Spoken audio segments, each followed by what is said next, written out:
almost kidnapped. I've never told anyone this story before, but I figured this would be a good place to get it out of my system. This is one of the scariest nights of my life, and it still makes me scared to drive alone at night. The only person in my life who knows this story is one of my older brothers, who was there after everything went down. I'm currently a 21-year-old female, and I live in Ohio. At the time the story takes place, I was moving from a very well-known suburb outside of a main city to a rural farming town with my family. My parents have never been the city type, as they had both grown up on farms in the South during their childhoods, and our whole family had lived in similar areas until I was about to enter high school. So you can understand how itchy they were to get back to their roots. I am the youngest of 4 siblings. I have 3 older brothers, and I was the last to finish required schooling. So the summer after I graduated from high school, my parents decided this was a good opportunity for a change in scenery because I was no longer tied down to a school district. The town that we were moving to was only around 45 minutes away, and instead of moving everything all at once and overwhelm ourselves with a full house of boxes, we were moving to a house about half the size of the one we had been living in. My parents opted to have us move a chunk of our things every day or every few days for around 2 to 3 weeks, in hopes that it would be easier for us to get settled into the new house. The majority of the drive between the 2 towns is through main highways, and it's pretty much a straight shot, so I had become very used to the routine drive after a while. That's why this night was so terrifying, because I had literally made this drive nearly 50 times, and I was so comfortable that my guard was let down completely. I'm a pretty small girl, around 5'3", and about 140 pounds, and even though my dad taught me self-defense when I was younger, I'm the kind of person who freezes during confrontation or under pressure. So it's a miracle I made it out of this whole thing safely. This night, I had decided to visit some old friends from the neighborhood that we were moving from. And because I was already down the street from my old house, I decided to stop by on my way back to our new house to pack some things to take back with me. I can't exactly remember what time it was. I'm pretty sure it was around 10 or 11 p.m. But regardless, it was already very dark outside. Now, even though Ohio is a northern state with pretty brutal winters, in recent years the summers have been basically sweltering, even at night. I can also get a little car sick in the heat with all the muggy air getting trapped in the car, and at the time my AC was pretty shitty and never really worked right, so I usually drove with my windows down.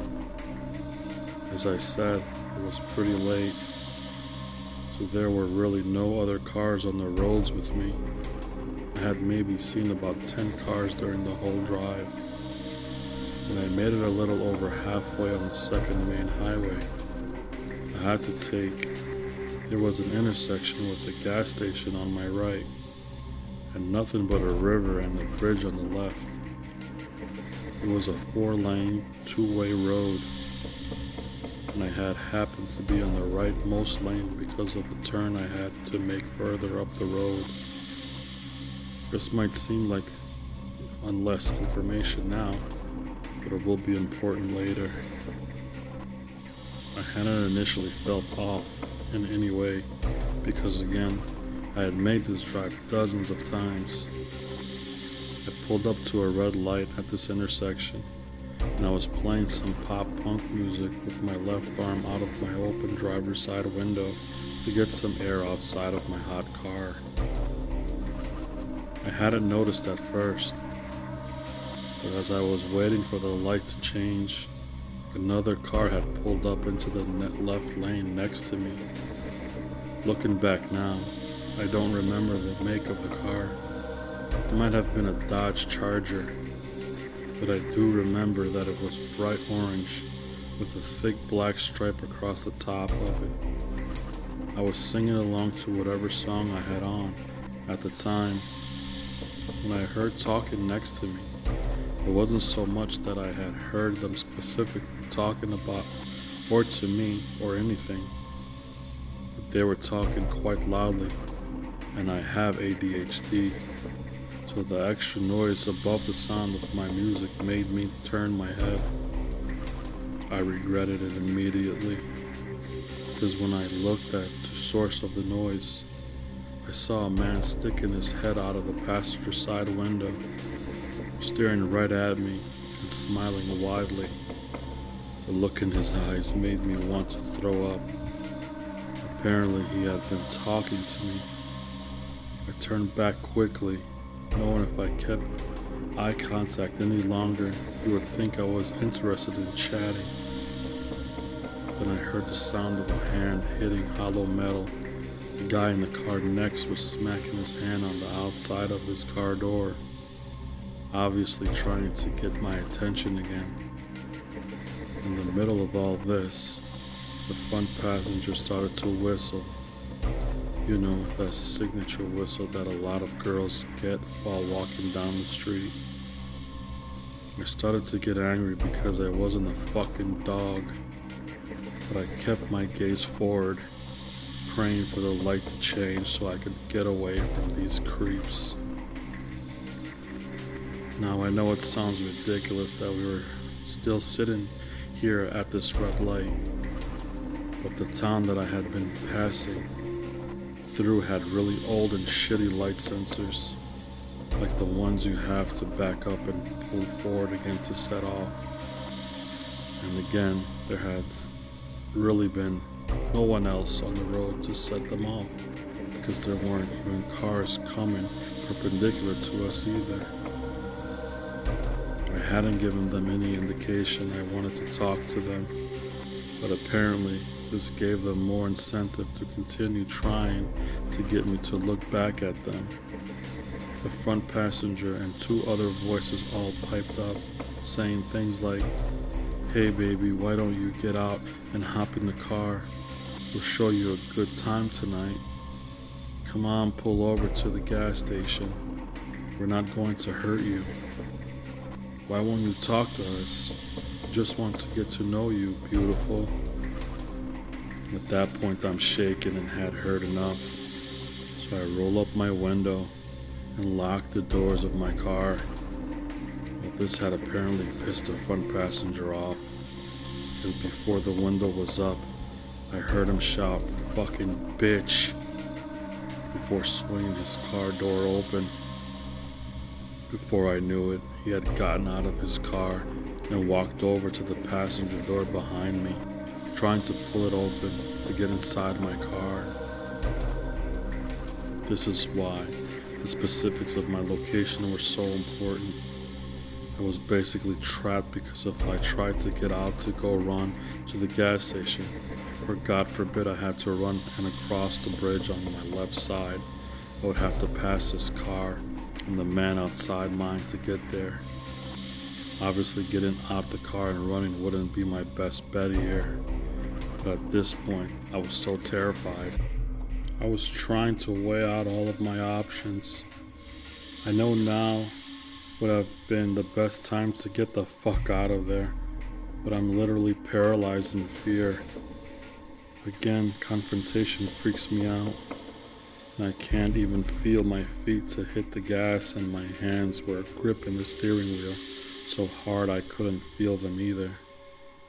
The man quickly realized he wouldn't be able to get in, and walked up to my window, starting to smack a fully open palm on the glass.